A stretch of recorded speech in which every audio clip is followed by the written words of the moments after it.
سمندر کی گہرائیوں میں چھپا ایک خطرناک طوفان جس کا نام سنتے ہی دشمن کے رونگٹے کھڑے ہو جاتے۔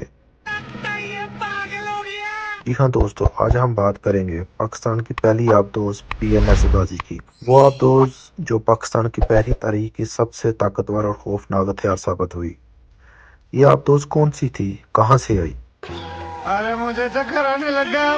کس جنگ میں دشمن کے دانت کھٹے کیے اور اس کے مہلک ہتھیار کون سے تھے؟ آئیے چلتے ہیں تاریخ کے سمندر کی گہرائیوں میں بیہائنڈ دا پاسٹ ون کے ساتھ۔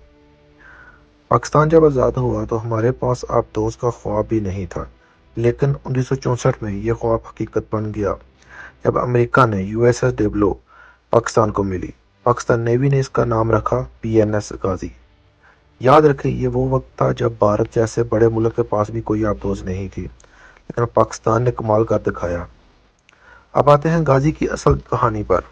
یہ آبدوز ٹنچ کلاس تھی اور اس میں نصب تھے 24 مارک 14 ٹارپیڈو، وہی مشہور ٹارپیڈو جو دوسری جنگ عظیم میں جاپان کے بڑے بڑے جہازوں کو ڈبو چکے تھے، اور اس میں ساتھ ہی بارودی سرنگیں جنہیں غازی پانی کے نیچے بچھا کر دشمن کے راستے بند کر سکتی تھی۔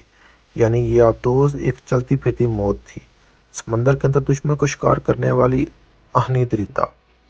1965 کی جنگ شروع ہوتے ہی بھارتی بحریہ کا اندازہ ہو گیا کہ سمندر میں ایک نیا خطرہ گھوم رہا ہے۔ غازی نے ممبئی اور بھارتی ساحلوں کے قریب بارودی سرنگیں بچھائیں۔ انہی میں سے ایک سرنگ کی زد میں آیا بھارتی بحری جہاز آئی این ایس برہما پتر، جو شاید نقصان اٹھا کر کئی دنوں تک جنگ کے قابل نہ رہا۔ اور سب سے بڑا کارنامہ یہ تھا کہ بھارتی بحریہ کا فخر ایئر کرافٹ کیریئر آئی این ایس وکرانت پوری جنگی عرصے میں اپنی بندرگاہ سے نکلنے کی ہمت نہ کر سکا۔ بھارت کی بحریہ مفلوج ہو گئی اور یہ سب صرف ایک آبدوز کے دم پر تھا۔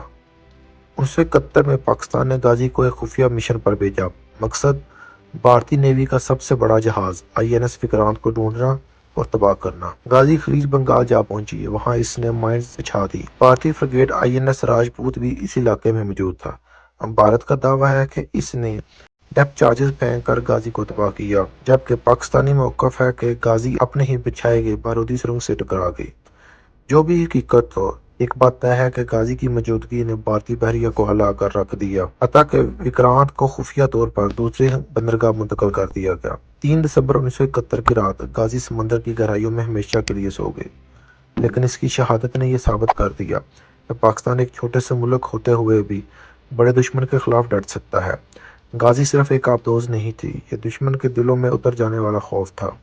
اس نے پاکستان کو سمندری طاقت دی، اور اسی کی بدولت پاکستان نیوی آج دنیا کی مضبوط ترین سمندری فورسز میں شمار ہے۔ غازی کی داستان ہمیشہ سمندری گہرائیوں میں گونجتی رہے گی۔ دوستو، یہ تھی پاکستان کی پہلی آبدوز پی این ایس غازی کی داستان۔